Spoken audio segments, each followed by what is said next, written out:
Skin it hard away, Southern T. Back with another EP. Y'all do your boy a favor. Y'all smash that like button for your boy when you roll on in. Whether you're here for a good time or a long time, I greatly appreciate you sliding through. If this your first time, do your boy solid. Don't make it your last time. Hit that subscription button as well. We talk this good boxing, MMA, sports, parlays, predictions every single day, and not just today. Today, we're here with a full card fight EP, Jaron Ennis versus Lima. I'm not only going to break down this main event fight between Ennis and Lima, I'm also going to break down the other 3 fights on the card. There was a 4th fight on this card, Khalil Cole versus Jesse Hart. Has been canceled. Khalil Cole had to pull out due to injury. So Khalil Cole and Jesse Hart won't be on this card. I'm highly disappointed, right? That was one of the fights that I was looking forward to. But we are going to talk about 3 other fights that's on this card. The opening fight is going to be Josh Padley versus Reese Bellotti. Next fight, we got David Allen versus Makhmudov. Barrier versus Villanillo, and then of course the main event, Jaron Ennis versus Lima, which we're about to get into right now. We're gonna keep the main thing the main thing. Ain't gonna waste no more of y'all time. So let's go and talk about it. Jaron Ennis is facing off against Usima Lima. Usima Lima. Not really sure, which pronunciation he uses right, but we'll go Lima, right? We'll go Lima, right? We'll go Usima Lima. Lima, 32 years old. And now why his name is unfamiliar, where he is from, Portugal, Angola. Where he is from, Angola. He is the number 1 ranked super welterweight where he is from. The number 9 super welterweight in the world, right? So Jaron Ennis isn't fighting a complete unknown to, the general public, right? Unknown to a lot of people, but like in the boxing world, in the ranking system, at least, right? He does check out as far as, meeting the standard, right? He also has a previous fight against Aaron McKenna, right?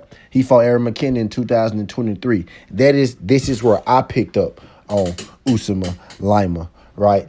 Usimi, it's either Usimi or Usima, right? Lima. I'm probably butchering his name. My bad, bro. But Lima, this is where I picked up on Lima, right?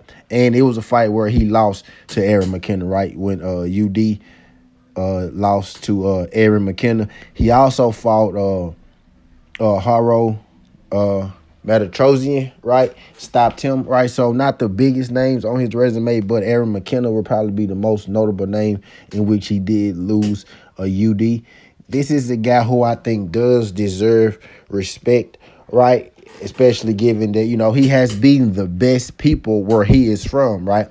He beat a guy 15-0, 19-0, 18-0, right? 14-1, right? Not the biggest names, but where he is from, this is literally the best competition that he could have faced coming where he is from, right? So high-level competition face where he is from. He's going to be in the ring with Jaron Ennis in this fight. Lima is one of those guys who doesn't necessarily go in there, seeking the knockout, but he damn sure finds knockouts, right? A lot of the times they're late round stoppages, right? 10-round stoppages, 6-round stoppages, 9-round stoppages. The guy just a complete wash, right? Then he stops him earlier, but he got a stoppage in the 6th round, stoppage in the 10th round, right? And as he steps up his competitions, the stoppages tend to come later, or he goes the distance, right? Not expecting him to land a stoppage in this fight, but he is the guy with his work rate, right, and his pressure. He most definitely could stop you if you come in there ill-prepared, right? I do like his style. He's the guy. He is active, right? He comes forward. He moves forward. I think because of his style, though, that's going to see him to get stopped by Jaron Ennis. But I did want to lead with the fact that, this guy isn't just, a Rudy Poo. A lot of people are mad at Jaron Ennis for taking this fight. But when you look at things, in context, at 147, Jaron Ennis tried to make a few fights, right? Some people mad at him for not fighting Brian Norman Jr. He tried to fight Brian Norman Jr. originally. It didn't happen. They came back, right? It didn't happen again. the Virgil Ortiz situation when he first got to the 154-pound division, right? It was out that, Virgil Ortiz and his camp wanted to fight Boots, and Boots didn't want to fight Virgil Ortiz the first fight, but wanted to fight in the second fight. And then because Jaron Boots Ennis wanted to fight him the second fight, then Team Virgil Ortiz didn't want to fight at all, right? They have a history, in the past where Virgil Ortiz wanted to fight where Boots wanted to fight with Virgil Ortiz, and Virgil Ortiz camp came out and verbally said that they weren't interested in the Jaron Boots Ennis fight, and maybe down the line, right? But it is history between those two where Virgil Ortiz had an opportunity to fight Boots at 147 and chose not to. So I can't kill Boots, for not fighting him, especially when he said that I'd fight him my second fight, just not my first fight, right? So I'm not one of those guys who's going to kill Boots for his opponent selection, especially when I know that, Usima Lima is fighting, the best guys that he can find, the best guys where he is from. Again, 15-0, 19-0, 18-0. He's stopping these guys over in his country, the young up-and-coming prospects, the guys who reached the pinnacle, who want to try to test them. He's beating those guys where he's from. He's the best where he's from, and now he's about to take on Jaron Boots Ennis. I do think there'll be a bit of an adjustment period for Jaron Boots Ennis moving up to 154. There always is. We saw how Bud Crawford looked in his first fight at 154, right? He looked a lot better against Canelo, right? But we did see how he looked in his first fight at 54. That first fight is always, that first fight while moving up is always the trickiest. So I am taking Jaron Boots Ennis to win this fight. But because Usima Lima, I think, is battle-tested, right, with the Aaron McKenna win, because I do think he is tough, right? I think he gets stopped, but I don't think he gets stopped until later in the fight. I got Jaron Boots Ennis 7-12 knockout in this fight. There's plus 125. I do think Jaron Boots Ennis is going to have to work his way to get this knockout. He's going to have to, use his angles a little bit. He's going to hit Usima Lima when he's coming in. He's going to hit him, make him feel him, make him pay. And I think it'll be an accumulation knockout, not necessarily a one-shot knockout from Jaron Boots Ennis. So Jaron Boots Ennis, round 7-12 KO plus 125 is what I'm calling this weekend. In the main event fight, let's get into the other three fights on this card real quick.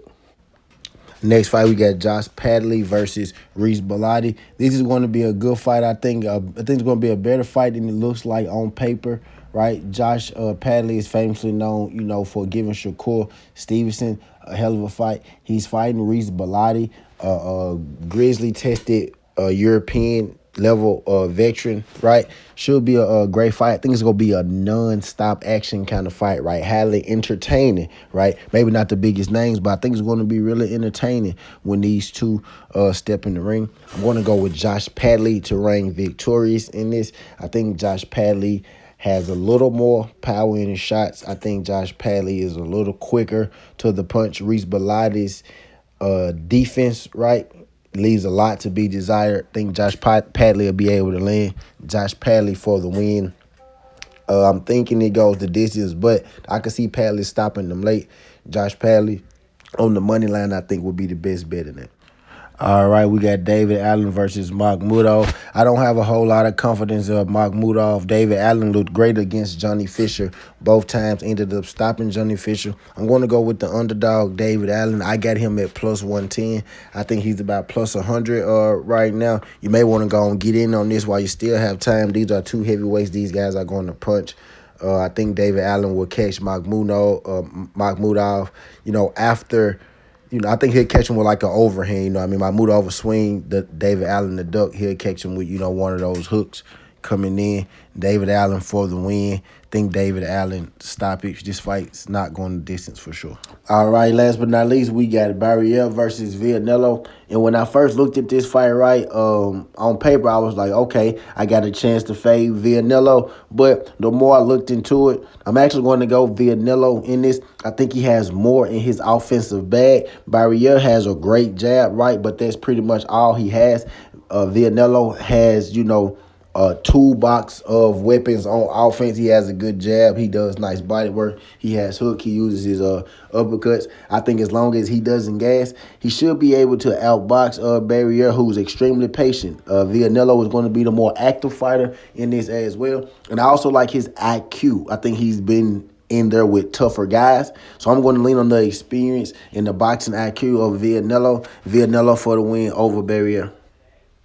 All right, just to give you a recap, why I do got respect for the opponents of Jaron Boost Ennis. I think Jaron Boost Ennis gets the stoppage late, 7 through 12 knockout. That they get you plus 125. I got Villanello as a dog pick on the win at plus 140 over Barrier in his fight. I got David Allen over Makhmudov at plus 105 and Josh Padley on that money line. You could play them together, right? You could play them separately. Because we got three, plus money plays, I say, play them separately. You can play all the money lines together with Josh Padley, right? Get you the plus money. That's all I got for y'all, man. Skin Hardaway, Southern T. This ain't the past. This ain't the future. But this the present. That's how we rocking. And I'm out. Love.